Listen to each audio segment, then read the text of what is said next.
Good morning. So we are back with another Tarot Talks, and today we're going to talk about the Queen of Wands. I have some goodies for you today. I previously uploaded a video about the Queen of Wands, and I realized I actually gave you a keyword for one of the kings instead of the queens. And since I am a perfectionist, I took it down and I am re-recording it. But also, while I was getting ready to record, I had a lot more insight and a lot more things to share with you about this card. So this video is going to be much better than the first one if you already watched the first one. Okay, so what we have here, if we're assigning this card to a female, you would assign it to an Aries, Leo, or Sagittarius because we're talking about fire signs here. Okay, this is the third decan of Pisces, and Pisces is ruled by Neptune, and this is the first and second decan of Aries, and Aries is ruled by Mars. So if we're talking about a time frame here, we're talking about early spring. So when we're talking about early spring, which is the beginning, this is a cardinal energy. This is what a modality is in the zodiac. In astrology, modalities are going to be cardinal, fixed, and mutable. Cardinal is going to be the things that usher in the beginnings, the directive force, which works perfectly with the element of wands because the wands is directive force. You know, what do we use our wand for? We point it at things, we point it into matter, and it manifests things into matter. So matter is feminine, and your wand is masculine, okay? So the wands always denote a penis, okay? These esoteric things and the occult are very sexual. And the reason why sex is forbidden, or, you know, quote unquote, somewhat forbidden in certain religions, is because the people that put these systems in place do not want you to figure this shit out, okay? So this is directive force. Anything that's fire is masculine energy. So the keywords for the queens are always going to be experience as opposed to the kings, which would be established. So we got a lot of experience here, but not yet a level of mastery. Another keyword would be feminine. Another keyword would be receptive and cardinal fire. So you can get an interpretation from your keywords. It's very important to study keywords in tarot because it'll help you remember things. They're kind of like just associations, and then you could just elaborate on that. So what else I want to talk about here is the imagery of the black cat.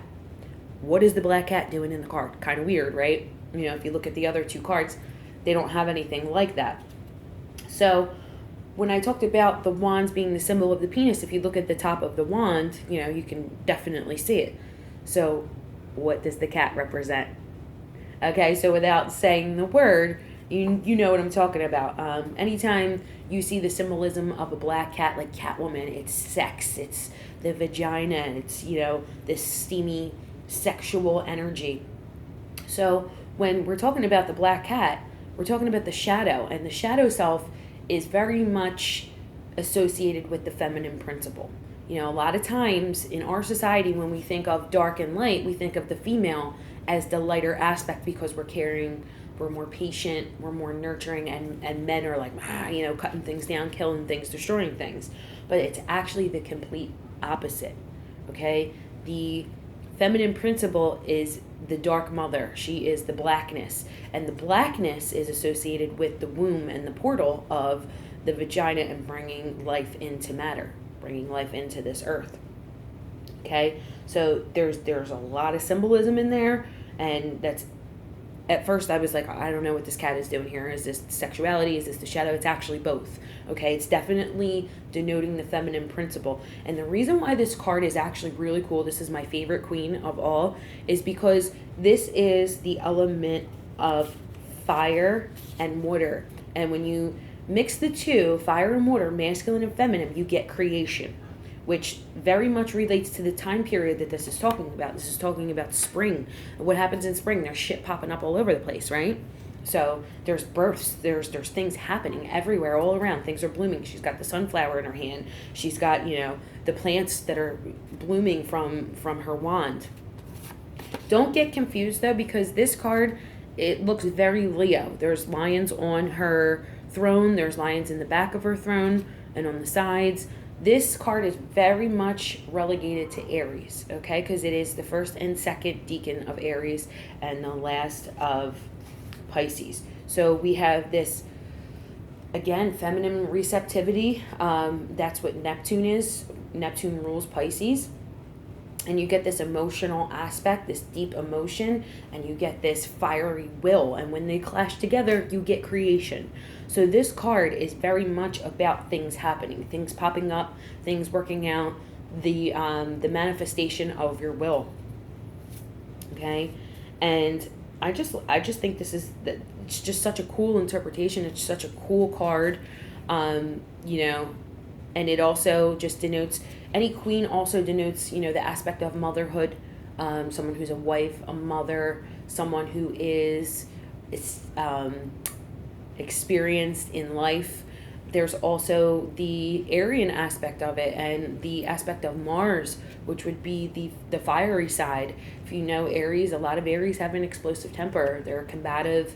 They are willing to go to battle. They, a lot of times, will not go down. I used to work with somebody who was an Aries, and if you had an argument with her, if you're someone who likes to get the last word, just forget about it, because you would just want to choke her out. So, you can also, you know, relate that to the Aryan Mars principle. So there's a lot of information jam-packed into this card, and I really think it's super cool just because of the male and female aspect of this card. You know, you're going to get that in other cards, but the imagery, once you really think about it and you stare and you meditate on these cards, you get so much insight.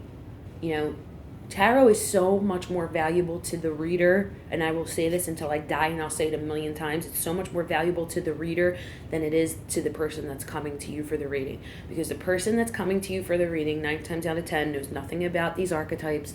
They know nothing about the deeper meanings of these things. And when you're the one who's studying it, you're going to have dreams. You're going to meditate on these things. You're going to have things that happen that you're like, oh my God, I was just looking at the card that is relative to this situation. You're going to see a lot of synchronicities, and you're going to become very, very wise. You can master the tarot, and you can really do it in a year if you're diligent. But I have been reading for about almost 16 years now, and about 13 of those years were on and off. The last 3 years, it's been heavy study, note cards, writing on the back of your cards. Don't be afraid to write on the back of your cards, because that just means you're going to study. They're like your very own note cards. And if you want to get another deck that, you know, you feel like that's disrespectful, if you want to get another deck that you work spiritually with, and one that you learn with. You know, there's nothing wrong with doing what works for you in this practice. So I hope that this information helped you.